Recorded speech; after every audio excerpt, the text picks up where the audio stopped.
जय हिंद दोस्तों, स्वागत है आप लोगों का मेरे YouTube चैनल दी सरकारी बाबू में। कैसे हैं आप लोग? आशा करता हूं कि आप लोग अच्छे होंगे दोस्तों।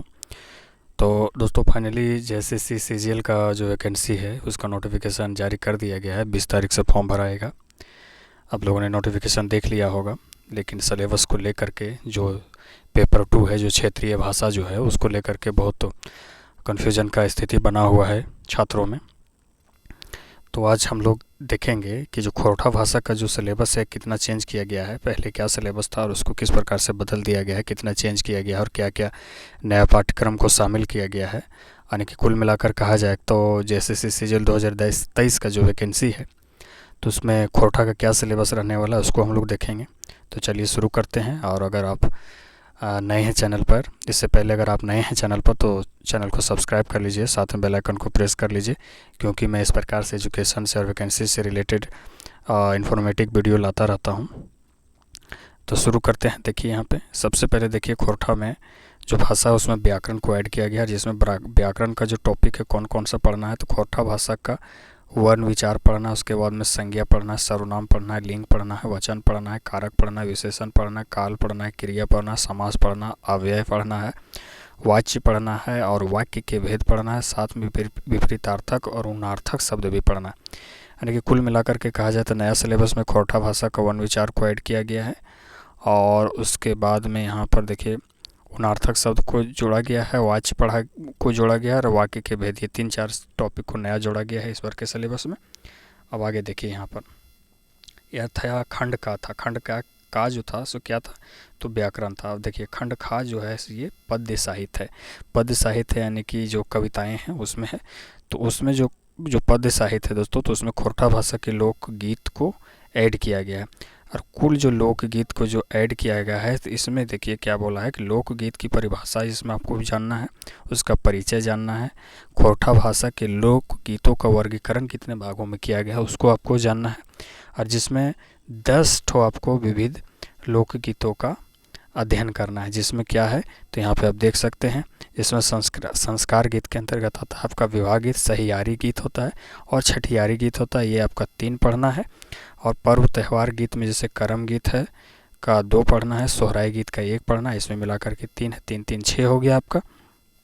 अब आगे बढ़ते हैं। देखिए इसको समझना बहुत ज़रूरी है दोस्तों। इसको जो सिलेबस जब समझ जाएंगे तो आपको पढ़ने में आसानी हो जाएगा। उसके बाद यहाँ 3 और 3 यहाँ 3 और यहाँ 3 6 हो जाता है। उसके बाद एक श्रम गीत होता है, एक बाल गीत होता है, एक ऋतु गीत होता है और एक सामान्य गीत होता है।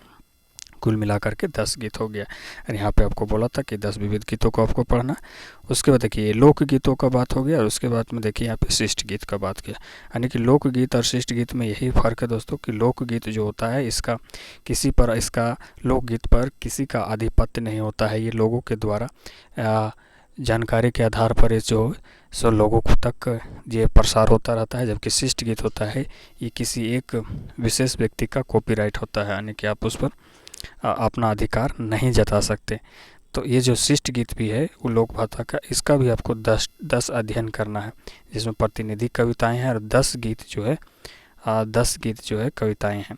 यानी कि जैसे उसमें एक कविताएं जो 10 कविताएं पढ़ना है, जिसमें एक पथिया ढोंगल महुआ जो संतोष कुमार महतो जी का द्वारा जो संकलन किया गया है उसका प्रथम 10 गीतों को पढ़ना है। ये चीज़ होगी आपका। यानी कि जो कविताएं में जो है आपका सबसे पहले जो कविताएं हैं उसमें आपको एक पथिया डोंगल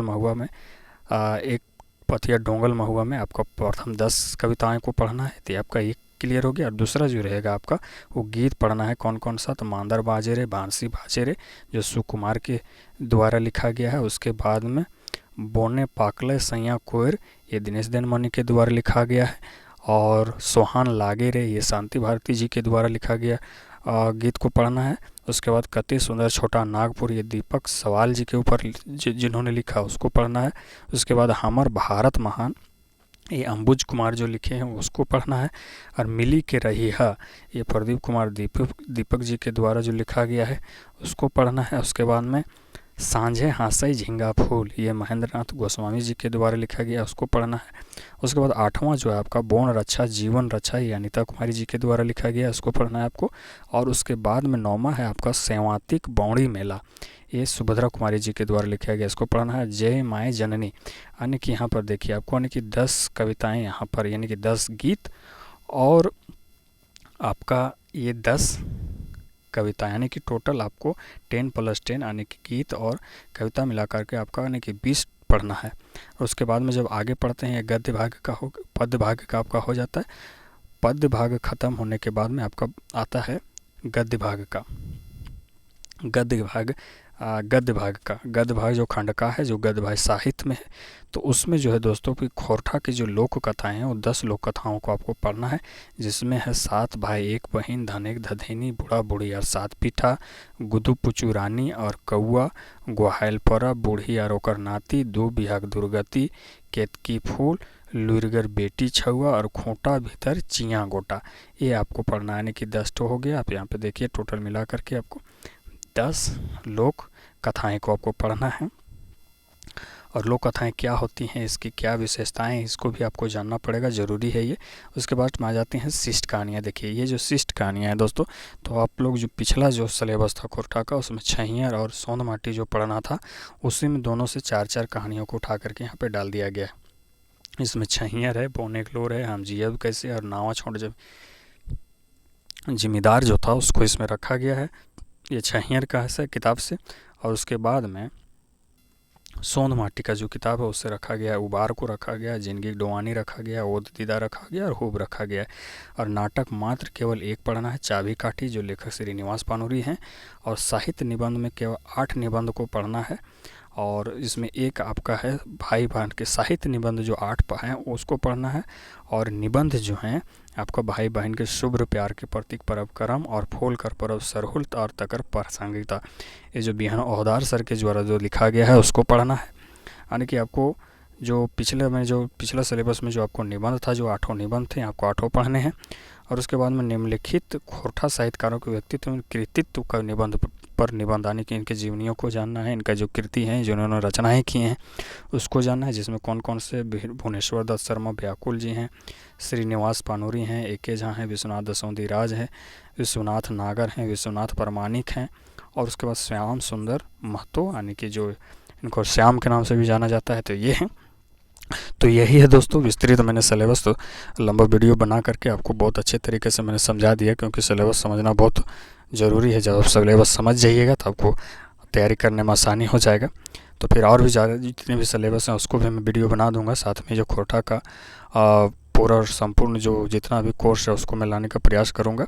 तो लगातार बने रहिए चैनल पर। तब तक के लिए जय हिंद, जय भारत। फिर मिलते हैं नेक्स्ट वीडियो में।